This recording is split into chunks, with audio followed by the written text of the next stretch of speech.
Hello and welcome back for episode 4 of That Air Cargo Girl in Conversation. This is a show all about connecting with professionals across the air freight and air cargo industry to share insights, offer advice for those looking to join the sector, and discuss market trends and developments within our professional network here in the UK.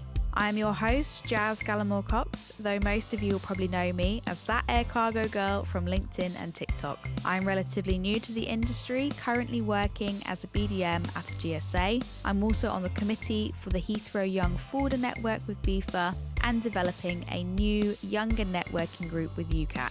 In today's episode, we sit down with Ray Wood, UK Sales Manager for Cargolux. With years of experience in logistics and air freight, Ray brings a unique perspective on what it takes to keep goods moving efficiently and reliably across the globe. In this episode, Ray will share his career journey and advice for those looking to join the industry, and insights into freighter operations and digital advancements in the industry. As always, for more, you can follow me on Instagram and TikTok at That Air Cargo Girl, or where most of you will know me from, LinkedIn. Without further ado, let's dive into the episode. Before we get into today's topic, I'd love our listeners to get to know you a little better, Ray. Can you tell us a little bit about yourself? I can indeed, thank you. I'm Ray Wood. I'm currently working with Cargolux. I'm the UK Sales Manager. And I've been in the role for just over 6 months now, but I've got a length of experience in the industry going back to 1987. Wow. So, I'm a bit of an old boy nowadays. Never thought I'd reach these times, but here you go. So you've been in the industry for a long time, so... 38th anniversary coming up. Wow. So what brought you to this industry? Where did you start? Well, interestingly, being of an age of 16 at the time, and still living with the folks. My dad had a government job, which meant he was moved about quite frequently. We ended up in this area, just at school leaving age, where I'd had a plan which had fallen down and had to start again. And I think during those times, jobs were aplenty. So it was literally choice. Yeah. So I would say I almost fell into it. It's funny, I think most people say that. Yeah. You know, it was one of those things. I had 3 interviews on one day, got offered all 3 jobs. Wow. And the job with Circle Freight International, who no longer exist, was closest and paid the most. And I was thinking, how am I going to pay my bed and board to the folks? So that worked out quite well. Fantastic. So you started there, and what were you doing kind of in your first role? So working at the heart of Heathrow Airport on Armadale Road, where PML Sea Frigo now are, doing sea freight imports, funnily enough. Okay, so not air freight, but an insight into logistics. Yeah. And cut my teeth there in a very different environment to what we know and appreciate today, or maybe not appreciate, but you'll hear plenty of people my age who are still in the industry saying, do you remember when? You know, typewriters were still in the office, you know, fax machines, telexes and so forth. That's it, and now everything's done from iPads, laptops, you mobile phones, remotely. Yeah. Very different. And you know, you had to pick up the phone if you wanted to speak to people, whether it be customs, who were accessible, your port clearance guys, or even the NVOCC operators. You had to speak to people. And I think that's very different for the younger generation coming in now that are kind of 16 to 18. They probably don't pick up a landline at all anymore. Probably don't even use their mobile phones to physically make a phone call. It's all text and WhatsApp and social media. So, it's a completely different world that we live in, and how does that translate into the workplace now is quite interesting. Yeah, definitely. So from there, what was the next kind of step? So you started in ocean. Yeah, and I, from ocean imports, moved to ocean exports. Yeah. Did a lot of consolidation. We were also an NVOCC operator, so we were able to wholesale our containers. And I moved on to another organisation who no longer exists, a company called Scottish Express International, where I took on a triple role, working in air freight exports, but was also responsible for, in those days, TIR, European Road Freight, and also dovetailing into the ocean freight team who were based down in Essex as well. Multimodal. Yeah, multimodal, multitask, lots of fun, lots of shenanigans. I bet. Yeah. Good times. Yeah. Good times. And from Scottish Express, we moved on to Hellman, working in the gateway team.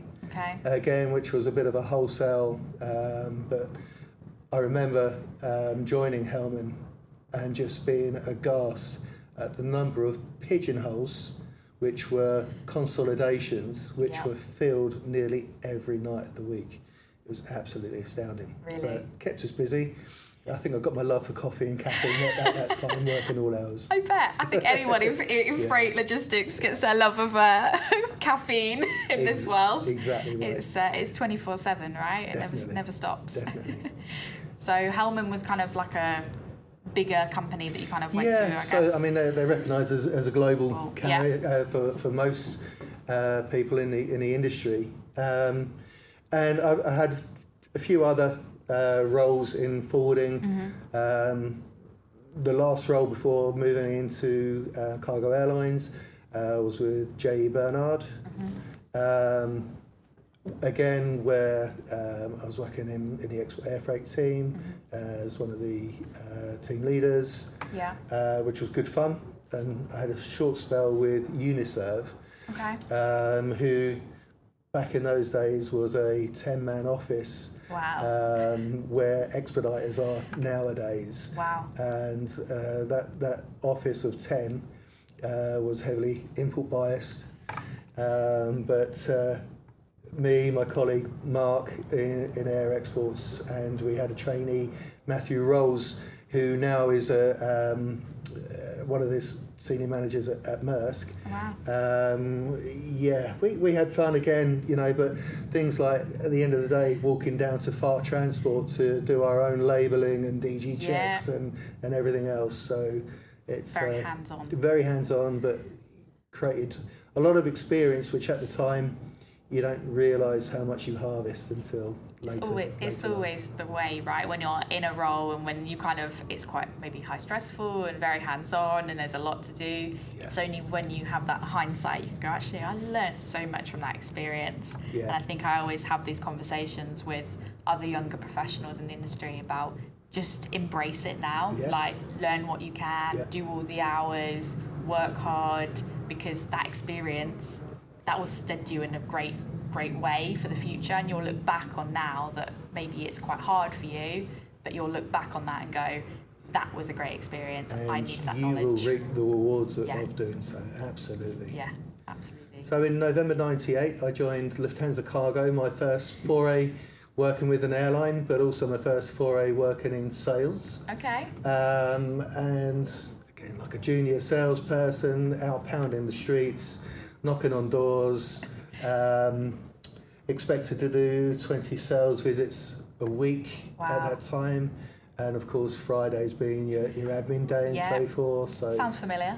By the day, writing up your notes, and I learned a lot from the team around me, and the team around me then are the age that I am now. Wow. And I'm forever grateful to them for showing me the way. Absolutely. I think this industry has shown me it's all about the people. Yeah. And actually, if you can surround yourself with great mentors and people that, one, challenge you, but also support and teach you, then you can have a great career in this industry. Absolutely. So one of the initial trainings I had with Lufthansa Cargo was called consultative selling, based in their training school in Zeeheim in Germany, which in itself is an experience. Yeah, awesome. But one of the things that I took away from that is you have 2 eyes, 2 ears, 1 mouth. use more of what you've got, right? So Absolutely. let's chat, watch, listen, learn, and then you'll be able to pick up a successful solution for your customers, or in any walk of life, in actual fact. Exactly, and that's my motto, and everything I do as well is to listen and to be more of a consultant in what I do, and to support my customers and my clients. That's the way I like to represent myself as well. You become a go-to, right? Yeah, and a trusted individual. Absolutely. With the client base. So I'm interested to know what made you take a leap from being in the freight forwarding side to moving over to airline cargo sales? Yeah, it's a good question, actually. And that's almost a chance encounter as well. Okay. In those days, being a customer of airlines, and we did work with Lufthansa a little bit, and the account manager looking after us invited me to a football match. Lovely. Chelsea, although I'm a Spurs fan, but you know. Yes, a fellow Spurs fan. But during that evening, he said, "Hey, look, we're looking for someone. What's your plans in your career?" Didn't really know, so I thought I'd give it a blast. And thankfully for me, Lufthansa accepted me into the fold. Brilliant. And I think a lot of people, it's all about the networking that you do and the connections and the relationships that you build, and that is how you build your career in this industry. I'm not sure there's any other industries quite like this one. I wouldn't know, because I've only ever worked in this industry, and this industry is a cruel mistress. She'll give you as many rewards as you wish, but then can also kick you in certain places where it hurts. But she has a claws into you, and once you're in, there's no escaping. Yes, everyone says this to me, Ray. Everyone, and I think every guest I've had on the show so far has also said this. And I think I was told by my parents, who both work in freight, don't do it for all my life. And for some reason, 28-year-old me decided, let's do it. Let's ignore the... Why would you listen to your folks? That's it. So now I'm here. But, I think, just like you, I've found that when you network and the people that you meet, you can have a great career. And it's all about the people you surround yourself with, the mentors that you have, and you put in the hard work, you will reap the rewards. It is stressful as well. It is a high-pressured industry. But if you work hard, you will reap those rewards. Absolutely right. Couldn't agree more. So from Lufthansa, where did you go to after Lufthansa? 14 years with Lufthansa Cargo, starting off as a junior rep, and ending up head of UK sales. Fantastic. Limited progression from there on. The way at the time with Lufthansa, native tongue, XYZ. So opportunities were limited. So I took a chance and joined IAG Cargo. Okay. BA, Iberia, Aer Lingus, as a UK key account manager, and responsible for all things DHL during that time for the UK. Fantastic. Whether it be aviation, global forwarding, pharma, AVI, global match, publishing, MOD, and all of their kind of verticals. Exactly right. That's a big job.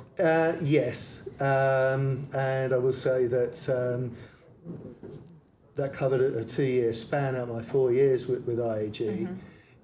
It was frustratingly rewarding. Okay, interesting. I would suggest, because you're constantly on the go and challenge after challenge, performance cycles, understanding where the cargo volumes are going or coming, when it comes to pharma, dealing with the regulation and so forth.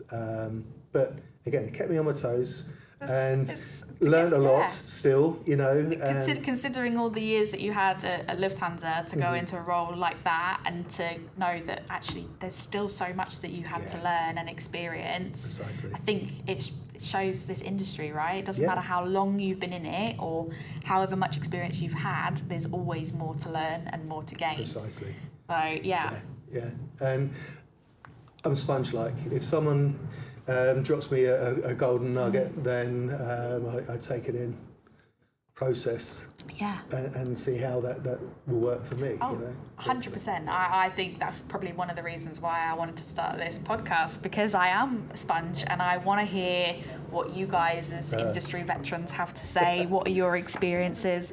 As much as I want to share your stories with our listeners and encourage more younger professionals into this industry, I'm quite selfish. I also want to know Why not? what you've been up to and be a sponge, because, I think that's the best way to learn. And I'm at my stage in life and career where, and I've talked already about gaining so much out of it, that I want to give back. So give back to younger people like yourself and others who hopefully would like to listen to an old codger like me banging on about the good old days. I think some of us youngsters are like, where was this good old days? How can we get a piece of that pie? But really, it is great that people like yourselves are willing to share your experience and want to bring that new generation in, because I think there is an age gap in this industry, and we need to kind of share that knowledge. Just like you had that experience so many years ago, getting the opportunity, learning and having those experienced colleagues, it's now great that you can kind of flip that and give back, and that's what we need, because I think I said it in the last episode, I've lived near Heathrow pretty much my entire life, never even at my school, never at kind of college was even spoken about this industry being so close. And I think it's so important for us to get that message out, that there is a really rewarding industry. Definitely. Whether that's in the airport, in the airlines, in the forwarders, in the handling agents, even within marketing, social media, within IT, there's... And the range extends now beyond the norm. And whichever facet of the industry, I think everyone has a strong contribution to the success of what we do. Absolutely, and there's a whole new area coming in now with kind of tech, the online platforms and the software for custom systems. That's another avenue that probably wasn't there 20 years ago. So there's new avenues, and there's so many more opportunities, I think, as well. Interestingly, you talk about customs interfacing, and when I joined, you had the tariff book, and at the time, a correlation book where tariffs were changing and were still handwritten, and became the C88 SAD document. And it was a bit sad from time to time, I will say. But if in doubt, you had to thumb through these like Encyclopedia Britannica thick books to look up what the tariff code would be. That's and then crazy. Enter it to submit for customs. It's crazy. There are some things where technology is like, thank God that we had that. It has improved so many processes.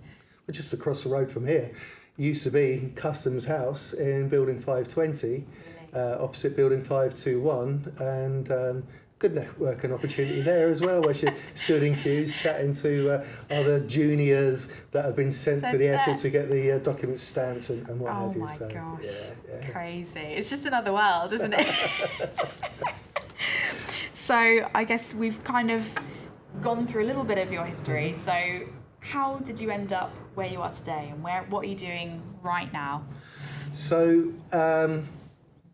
IAG, 2 years UK, 2 years global key account management, looking after the EMEA region for multiple global key accounts. I had 2 years with Virgin Atlantic Cargo, head of UK sales there, working with the team.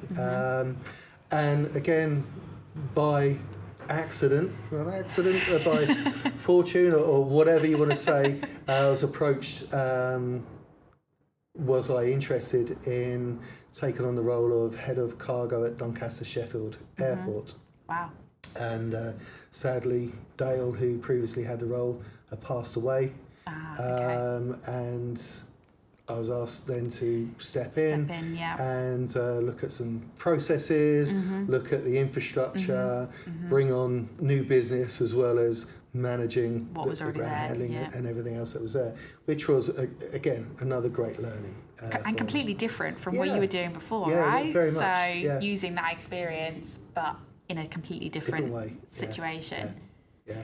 So how did that differ? Can you tell our listeners that maybe don't know kind of about running cargo operations at an airport? Well, yeah, I mean, especially with DSA where there are no scheduled flights. You have the scheduled base carriers, which are low-cost, non-cargo operators, so they're a completely different area for us. But dealing with freighters, mainly inbound, whether it be perishable goods, flowers from Africa, and so forth, which then in itself brings its own challenges, because they also then have to have regulatory checks on every single flight. And with that kind of produce, it's the turn of speed that gives you that success. That's it, you have to be quick. Yeah, and I will say, and I'll show you a picture at some point of some of the, I'm sure the units were built nicely at origin, but by the time they came off the freighter, they were leaning more than the Tower of Pisa would do. In itself is a challenge, especially with health and safety. It's a challenging product as well with the flowers because of how they are packed and how they get built onto the PMCs. I mean, it's a product that I handle and it's a key account that I look after myself, so I know the product very well. You know, the moisture in the flowers and in flight with the packaging will soften the packaging. Yeah, you know, exactly. It creates the movement on board. So yeah, when you take them off the aircraft, I've seen many a picture. And you think, oh no. Yeah, it's a challenge. But from there as well, I mean, the amount of car movements we were dealing with, the amount of rock bands that we dealt with in DSA as well, and with the well-known entertainment logistics providers around the UK, you know, so names like Taylor Swift, BTS when they were coming big, Kylie Minogue, you know, lots of others as well. And it's massive, right? And I think people, just concert goers, don't realise that all of that gear and all of the equipment for these shows come in via aircraft. You know, it's got to get it here somehow. People don't even think about it. You go to a concert, you don't even think about how did all of those amps get here? How did that staging get here? And actually, that's what we do. We bring all that stuff in to make sure that these everyone has a bit of fun. Exactly. You know, goes home with their ears ringing.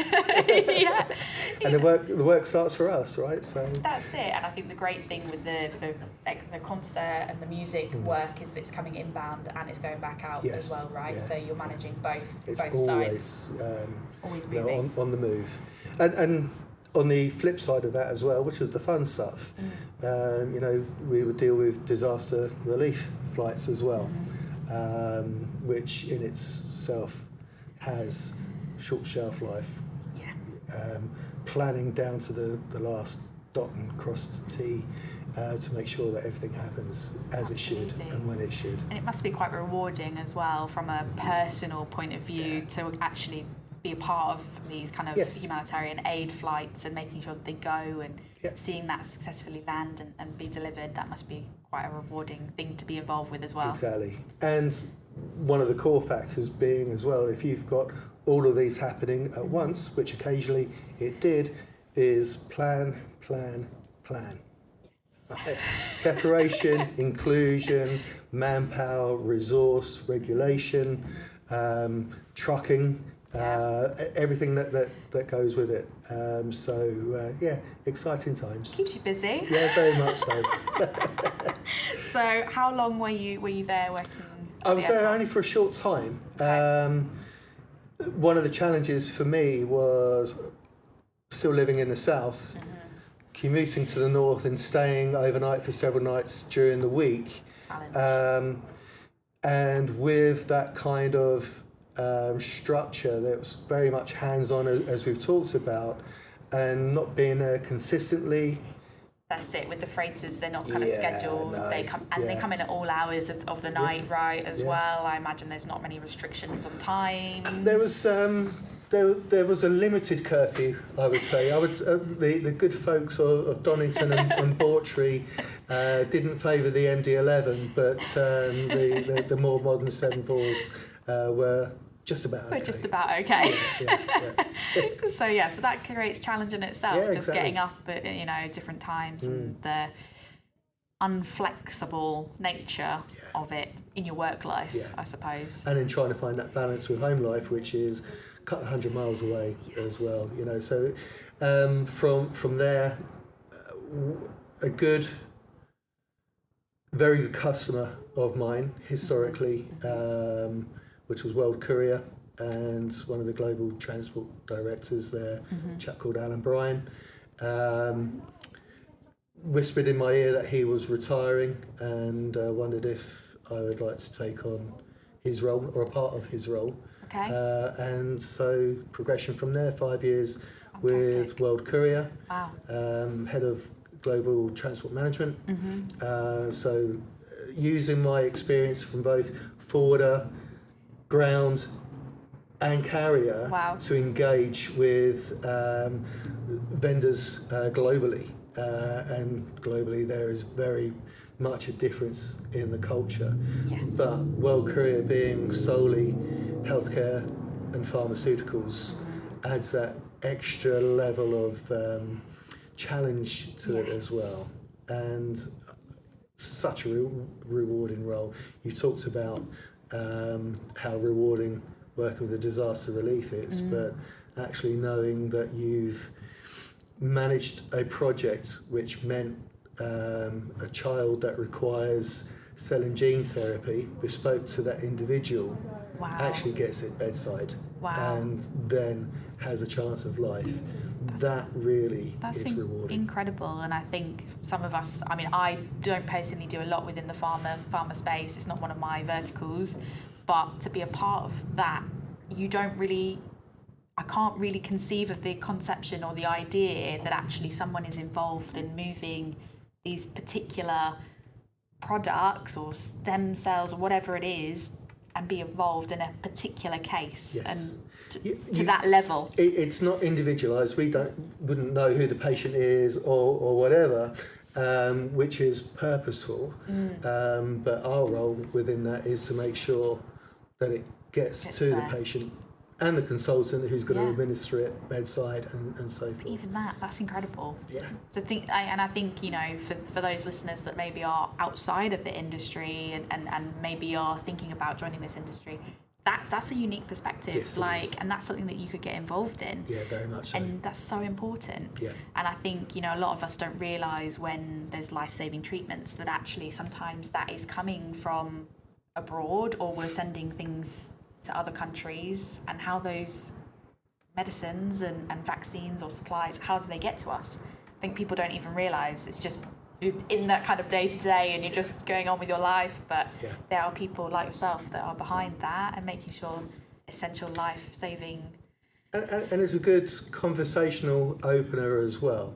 If you're at any non-industry function, weddings, parties, whatever, and you're talking to a stranger, and if you say, I work in logistics, you see that they glaze over. Yeah.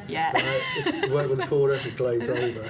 You work in trucking, so you drive a truck, do you? Or then I work for an airline. Are you cabin crew, flight crew? Can you get me cheap tickets? Right? So everyone would have experienced that.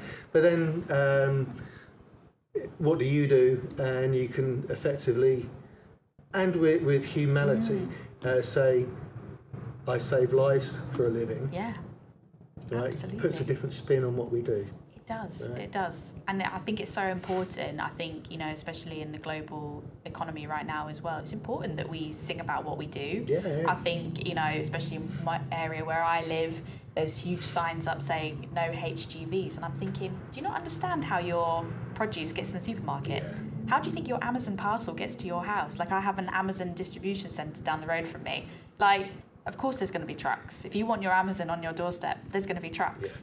If you want your Temu, that's going to come in from an aircraft Exactly. into the UK. Like, I think it's great to broaden the discussion and get that out there, because people don't understand how their goods get to them. No, they really don't. No. So No.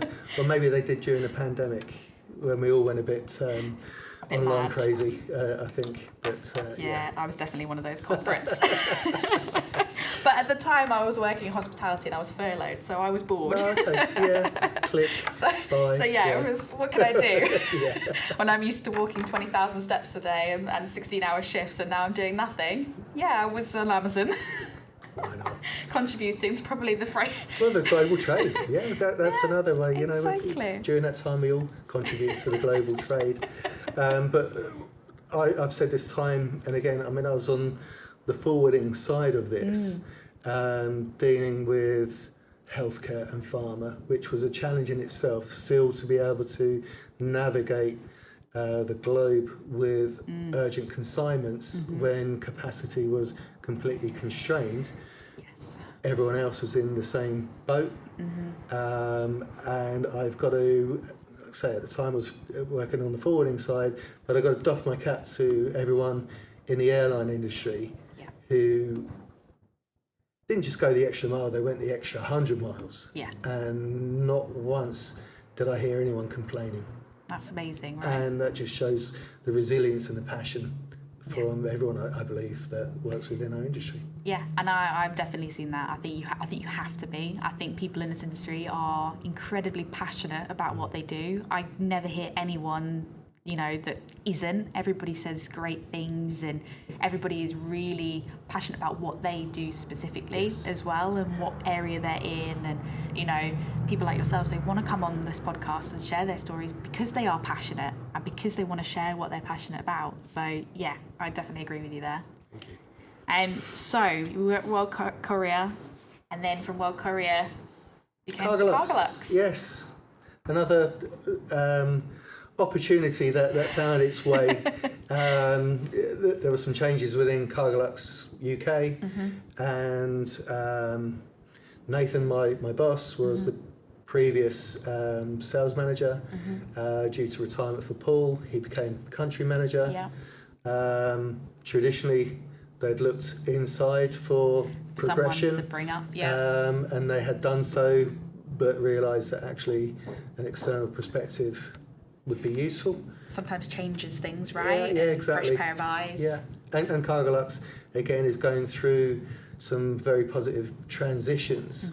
They're no longer a 5 aircraft operator. 747s everywhere, 30 of them in total, but also everything that goes with that. So the change management is cyclical, and I think is, with outside eyes perspective, is really helpful for those who've been with the organisation and remember it from. Exactly. I think when you've been doing the same thing and the same processes day in, day out, it's very hard to see a different perspective. So bringing somebody else in, and somebody that's been in many airline operations and even airport cargo operations, that shift and that different perspective, probably quite valuable for them. And do you know what? Valuable for them, valuable for me, because again, I'm still soaking up lots of new stuff, which really helps. And I think it's amazing to see someone like so experienced in their career and had so many opportunities to be like, I've just joined Cargolux, just over 6 months ago, and so excited and so passionate and want to soak up and learn, and not somebody that goes, I have all this experience, but actually you want to learn more. And I just resonate with that, because that's me to a T. It's just want to learn more. Doesn't matter what experience I've had before or what I know. I just want to experience and learn more. So yeah, I really resonate with that. So I guess you're fairly new to Cargolux, but maybe you can give our listeners kind of just a brief overview of Cargolux so they can understand a bit more. So, trumpet blows, we're now 55 years old. I happen to coincide with that as well. I have a 55th birthday coming up at the end of the year. Congratulations. But Cargolux a couple of months older than me. We started with one aircraft, which was a CL-44 freighter. Okay. And instead of being a nose door, as all our 747s are, this had a swing tail. Okay, interesting. I've seen pictures of it. I'm like, wow. I'm going to go searching on Google for a picture because I want to see this. I think the producer was Canadair, but it's a CL-44. And our first consignment, funny enough, was fresh produce. Yeah. And I think it came out of the US into Europe. And there have been lots of evolution from that point onwards to the point of where we are today. Like I say, with 30 747s. Wow. We have a split between the 400 series and Dash 8. Our network spans the globe with some exclusions. We don't serve India and we don't serve Australia, but Asia Pacific, the Americas, Europe, Middle East. So it's pretty extensive. Pretty extensive, covering most of the globe. Yes. With 747s is crazy. And on top of that as well, people come to us for charter. We have a dedicated charter team. But the type of commodities that I've seen in my 6 months. I was going to say, tell me, because you've probably seen so much even in such a short amount of time. Yeah, I mean, everyone knows us for aero engines. Yeah. I've talked about cars, but we've actually shipped launch cars, prototypes and the likes of, which are highly vulnerable on the basis of exposure, damage and whatever as well. Not easily replaceable, and insurance costs must be astronomical on those things. To things that are very long and wide, to things that require our compliance team to be involved to make sure we're doing things right. Yeah, absolutely. Which then reflects upon the safety of the aircraft, the staff, and our customers and their business 100%. As well. Even down to learning about shoring and lashing, where we have a team of experts in Luxembourg that you send them a picture and say, what do you think of this? And straight away they're doing their magic and says, right, we can do it based on X, Y, and Z. And by the way, that needs to be lashed to the airframe beyond positional loading and so forth, which is amazing. It really is. Yeah, and that's unique, right? So to have that experience and to have people that can support with that and share that. Something I've never even experienced. I do sell freighters, but to have that level and to see that, and that's something you can take in anywhere you go. Yeah, exactly right. If you move on again, that's another new learning. And I mentioned I was in Luxembourg last week, and this was my opportunity to visit the Integrated Airline Control Centre. So the hub of all things, let's call it NASA in Luxembourg. And that's such an eye-opener as well, with all the integration of so many different parts of the business which come together in a circle that then coordinates the flights, the crews, the flyovers, the fueling, the safety elements, the country restrictions, and bringing it all together. Not being able to overfly a certain country with a certain commodity, so rerouting crazy, and the likes of. You don't even have that thought process, that actually in each different country and each different market there's different regulations, and even the fact different commodities potentially mean you can't fly over a certain I wouldn't have known that. That's completely new information for me, so I'm going to be writing that one down. So I'm not sure at your desk how many screens you work off nowadays. So for me, I like to work off 3 screens. 3. So laptop and 2. And 2 monitors, Right. yeah. So I work off of 2. My laptop screen's normally down. Bearing in mind, like I say, when I joined it was typewriters. These guys, on their individual desks, each have 6 screens. 6? And then a great big panel wall with multiple screens going on, including rolling news based on breaking news, just in case there's something that happens around the world that then has to change a plan. Yeah. That's insane. Weather and I don't know what else, Insane, Yeah, right? yeah. Like, just to think, for me, thinking about the products that I'm selling and the shipments, to then think there's other people that have all of this information and doing all of this other work that goes on behind the scenes. Incredible. 6 screens. Yeah, for mere mortals like us, we're selling it, right? And it's kind of right.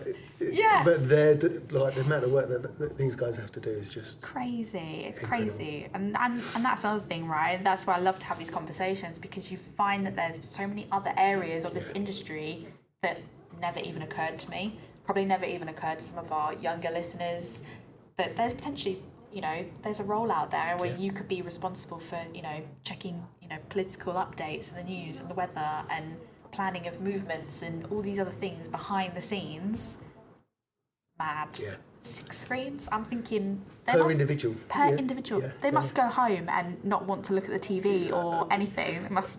and they're 12-hour shifts as well. So Wow. Yeah. Incredible. But this room is fairly dark. As we were walking through, we were almost at a whisper because everyone's highly focused on what they're doing. You could hear a pin drop, and we all hate going into a quiet office. Someone has to make a noise in there. It's a no-no. Yeah, it reminds me of like in the movies when you see all the control rooms of like NASA. Yes. That's exactly what it reminds me of. That's what I'm picturing in my mind right now. And when I walked into there, immediately I'm like, this is NASA. But I mean, other things that we've shipped. A couple of years back, before my time, we managed a project with a forwarder which moved the land speed record vehicle. Yeah. We've shipped satellites. Jeez. And right now, one of the core commodities that people come to us for is high precision technology. Okay. So anything that has a bump or a tilt and it's rendered useless will come to us. But the value of these things is just phenomenal. Huge. And I guess, that's what you guys are known for. You're known for moving high value, time critical products. Exactly. That's what you guys do. Yeah. That's what you're known for, and that's why you are, for me, freighters, I think Cargolux, that's who you think of, right? And then it's great branding. Yeah, definitely. But 55 years, right? So 55 years of building that reputation. Yes. You are the go-to in the market. Definitely, I would say. And I can say that with qualification, working with other airlines. Yes, not all of them are freighter operators and have had a mixed fleet of freighter and PAX. Yeah. But for instance, with Lufthansa, the freighter services were very much individualised as well. So you can relate to that. But certainly, one thing that we pride ourselves on is our knowledge that we can impart, but also our customer service levels as well. I think you've got to be, right, when you're moving these types of commodities. You can't falter on your customer service. Well, if you're dealing with an A380 with a short cargo load and a fairly rapid turnaround, on-time performance is critical. Yeah. If you're off blocks later than 15 minutes, you're like black mark. When you're dealing with these kind of commodities, you can be off blocks several hours later than originally planned because of the complexity, not just of one piece, but the 3D Tetris of combining all of them together. Getting everything in, right, and getting the correct loading and the correct balance of everything for the aircraft as well. So, and the fact that you haven't got passengers on that aircraft that you're trying to, as you say, get off on time, you have a little bit more time and flexibility and agility to work around that. And that's why our customer experience, our customer service is ultimately important, because of what we're carrying, and can face lots of departure delays or reroutes in flight and so forth. But most of the time, they will arrive on time. And that's a key factor, is making sure it arrives when it's supposed to. Absolutely, and communication is king. I always say that communication is king, and we're in the industry of where things don't go 100%. We cannot say for certain, but it's about the communication. It's about when things deviate or there's delays. It's how you communicate those to your customers, because it's never going to go 100%. That's something I've learned in working in freight, is you always have to be kind of knowing that things will happen and situations change and flight plans change, and you've always got to be adaptable, but communication is so important. Being polite, I would say it happens, but it's the recovery that's important. Absolutely. But at the end of the day, that's logistics, right? It is. That's why we love it. That's why we love it, because it throws us curveballs every day. So I know that I've spoken with quite a few of my guests about digitalization, and I think it's such a hot topic in kind of our industry at the moment. Everybody is moving to online booking platforms. Everybody's looking to grow their digital platforms and digital presence. I think, I'm pretty sure that looking at kind of news articles in the past, Cargolux have been on that kind of digital journey. So where are you guys on that journey of digitalisation at the moment? Thank you. It's a really good question. And for a niche carrier, we are doing our bit for the digitalisation process. Our portal has been live now for a good few years. There are limitations on that portal: general cargo, no out of gauge, maximum 2 tonne. But we've also recently launched on Freightos, Cargo AI, Cargo One. Again, limitations, I think it's up to 500 kilos and GCR. Very good reason for this. Absolutely. And the reason being is, as we're dealing with complex shipments, as we talked about already. Exactly. If we can help our customers by giving them a speed of turnaround by self-service with the general kind of cargo which runs itself, it affords us the time to focus on the complexities and manage those with accuracy and the service levels that our customers and their customers expect. Exactly, and that was one of the things that I was curious about, because obviously when we're dealing with such complex shipments, how does that translate to self-service and online booking? And rightly so, I kind of expected you to say that it was limited to general cargo and up to a certain weight break, because I'm thinking it's going to be really challenging if you've got something that maybe going to take 4 or 5 positions. How is an online booking platform going to price that and look at that load?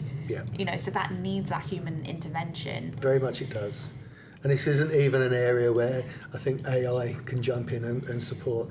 This is absolute pure knowledge and experience that people have borne upon themselves to be able to deliver a solution. So allowing the simplicity to have its turn of speed and can be dealt with, and everyone's happy, to then dealing with the complexity on a one-to-one basis. Everyone's happy. Absolutely, Ryan. I think there you've got the best of both. Yeah. You've got where customers want us to be. If they want self-service, they want the ability to find rates, book quick. They've got jobs coming in the hundreds per day. They want to have that kind of quick and be able to turn them around fast. But also, if they've got something complex, they want to have that kind of reassurance and the trust and the knowledge that their shipment's going to be handled and priced correct way to be able to be loaded and actually be uplifted. What we don't want is for online booking process to come in, take complex shipments, and actually you find, okay, it was priced wrong, it doesn't fit on that aircraft, it doesn't get uplifted, it creates more hassle. Well, all of those elements mean that the shipment's not ready for carriage. And if a shipment's not ready for carriage, that throws out manifesting, flight planning, builds, and so forth. And if not ready for carriage, any airline possibly reject the shipment on receipt. To make sure that it is right. Absolutely. But we as airlines, we tend not to reject. We take it in and deal with the problem. Figure it out and try and make it work. Exactly. But on top of that as well, with digitalisation, there's the movement of customers, even down to shipper level, wanting to know exactly where their consignment is at any given time. Yeah. With World Courier, they'd launched their real-time location management processes, which was dealt with through a centralised control tower, so a lot of proactive data going through. Everyone talks about RFID nowadays. I remember in '97 a revolution of a digital barcode IATA resolution 606 and people being able to scan stuff. That then lends itself further up, but with digitalisation as well, the knowing where your consignment is important, and it's good to see that the industry are now embracing that in such a way where our traditional messaging functions are going through an evolution as well. And I strongly believe IATA's One Record will be an amazing thing once fully launched and capable, and brings our side of aviation where it needs to be. And that's ahead of the game, ahead of the curve. Yeah, absolutely. So anything specifically for you that's kind of been a positive change other than what we've already spoken about? I've always championed paperless processes from the point with Lufthansa and the dawn of e-freight, e-airway bill. And I think at that time as an industry, it was a challenge because airlines wanted forwarders to do something. Forwarders are saying, you're just trying to save time yourself and cost yourself and put it on us. And there was a lot of that wrangle. But I think once the dust had settled and people realised the benefits of it, how quickly that can speed up a transaction, a process, is amazing. It gives us time back. Yeah, absolutely. And on the paperless side of things, at that time as well, I learned, and it was an IATA statistic, that as an industry, we would transport up to 80 747 freighters per year of paper. Wow, what? I know, it's incredible, right? That's crazy. And whilst in some areas, regulatory-wise, they say we must still have paper, there are solutions for that.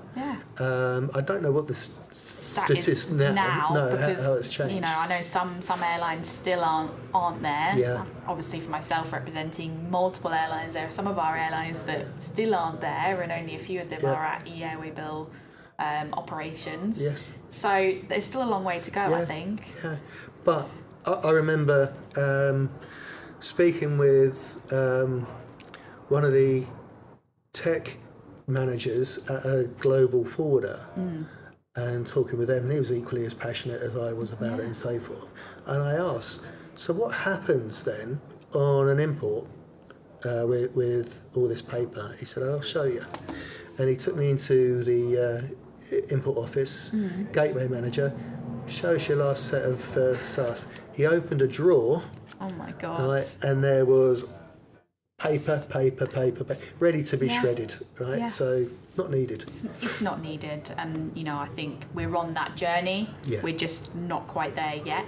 And if anybody's listened to episode 2, sustainability is huge in everything we're doing in air cargo at the moment, and that's such a simple thing, right? Getting rid of paper would be massive, and it will. Well, let's say each freighter is paper, so it's dense, but let's say 100 ton a freighter, and 80 of those per year. It's crazy. Man, That is mad. that's sustainability 101, right? Yeah. Removing that element. Exactly. And I think people talk about so many more advanced things within sustainability, SAF fuels and electric aircraft. Let's go back to basics. Get rid of the paper. Exactly. Can make such a big difference. Yeah, aircraft technology now, the lighter construction, the more ergonomic, fuel efficient. We have SAF, but there's a problem with SAF where it's not produced at scale in order to satisfy the demand. Costly. It's double the price of Jet A1, I think, and some. And you've got all these other elements, but already there's a platform that enables that. So you've got something that's more efficient and lightweight, and then you go and add this on top of it. Why? Crazy. So I guess one of the things I wanted to kind of quickly touch on is obviously as an industry veteran, dare I say it, sorry Ray. Oh boy. I think the global market that we've been in has seen a lot of turbulence over the last few years with the pandemic, with the geopolitical situation. How have you had to adapt? Have you had any challenges over the last few years? Yeah, I mean, and when you ask, have I would say, have we, whoever I've worked with, those challenges come around. And sometimes they come around with very short notice. You can't prepare. Yeah. You react. But I think you have the ability to react on the basis of knowing your stuff, right? There's always this what if. The biggest what if was when the pandemic happened, of course. And actually, I remember enjoying a tapas lunch down in Lower Sunbury in March 2020. And there was like this TV in the background, and I could see this was when the US administration had announced it was closing its airspace to Europe and the likes. And of course I was enjoying tapas and a couple of pints that goes with it. Got to be. And then catching the bus home thinking, okay, what am I going to do? Got on the phone with my boss, and we worked out a plan. Saturday night, Monday morning, implemented it. Wow. We'd set up a US air corridor, which was implemented, and everyone understood it, and it worked. And I'm grateful to those that had to work with it, which was outside of their norm, but also grateful with the airlines who had the broad vision in order to be able to accommodate that as well. Yeah, exactly. It's mad to think of you sat in a pub eating tapas, drinking a few, then you have to, and this is what we do in this industry, right? You have to just click your fingers, get on with it, find a solution, and try and get all of those people that we need to get on board with something, to make changes. And I think the pandemic showed a lot of people that we have to be adaptable, we have to be flexible to continue. And we're still not fully recovered, I would say, from that point. I'm not all about health-wise, but it's the long-term effects with geopolitics, with world finance, with lots of other elements. We talked about .com with Amazon and the likes of. We've created an even bigger beast from that as well. And that's skewing the market absolutely, and substantially. It's changed everything. And if I draw back to one of the reasons why I wanted to start this podcast in sharing knowledge is that we have a whole group of young people that had 4 years of their lives where they maybe weren't exposed to work experience, seminars, people from industries coming in, because everything just stopped. So the workplace is such a different world of work these days. We've talked about digitalization, we've talked about you back in your typewriters and screens, but we are in a different place in a world of remote work, and where maybe we don't connect as much as we did previously. So having conversations with people within the industry is so important, because we did stop. Everything stopped for... Absolutely right. It stopped. And out of the pandemic, you you're right. Again, I think that escalated the move to a greater move towards digitalisation. And we were all either working from our kitchen desks or somewhere around the house, and those who've got kids were trying to manage the kids and their schooling as well. You know, for me, on conference call after conference call after conference call at the kitchen table, and the wife coming in wanted to make a cup of tea, sticks a kettle on, and I went, shut up! You know, and we've all been there, right? I couldn't wait to get back to the office. I bet. I really couldn't wait. I'm a firm believer in the personal interaction. Absolutely. And working remotely, you lose that. We're as an industry, we're better when we collaborate. Definitely. Because as we've already shared, everybody has different ideas, different perspectives, and when we collaborate, we can find the best solutions and the best ways of working forward. So, yeah, it's great that we're not there. Fingers crossed, we never go back. Yes, indeed. I lost my mid-20s to the pandemic. Thank you very much. I lost my 50th birthday and 25th wedding anniversary. Oh gosh, that's it. And everybody has a story, yeah, right? Exactly. And that is such a weird time when you look back on it, because everybody lost something. Yeah, definitely. So bizarre. Well, I mean, if it's only like for me, my 50th birthday and 25th wedding anniversary, you know, no one close to me lost their life, for which I'm extremely grateful for, because so many people lost loved ones. That's it. Fantastic.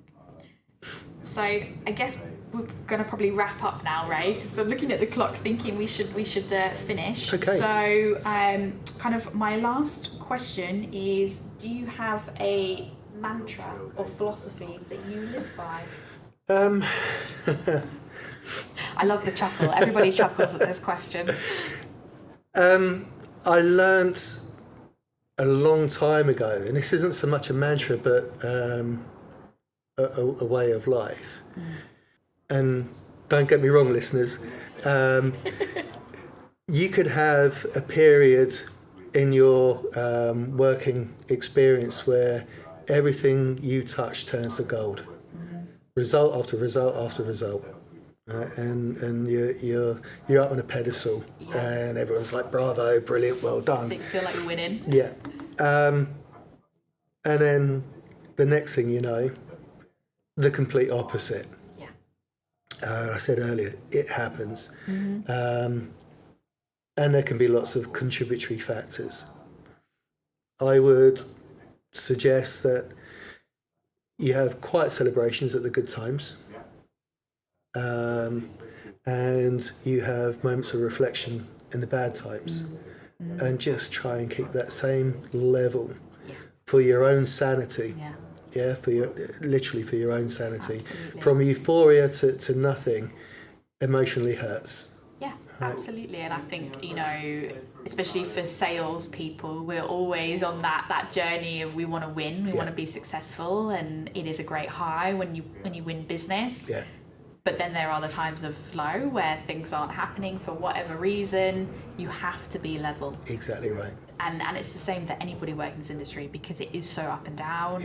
It's high stress. There are times when we're super, super busy. There's times when we're potentially quite quiet, when, you know, people start interfering with tariffs and stuff, etc. Yeah, the devil makes work for idle hands, they say, right? And you you need to try and avoid that, especially with, like you say, certain things that are going on right now. Absolutely. So no, that's a great mantra, and I think a lot of people will resonate with that in our industry.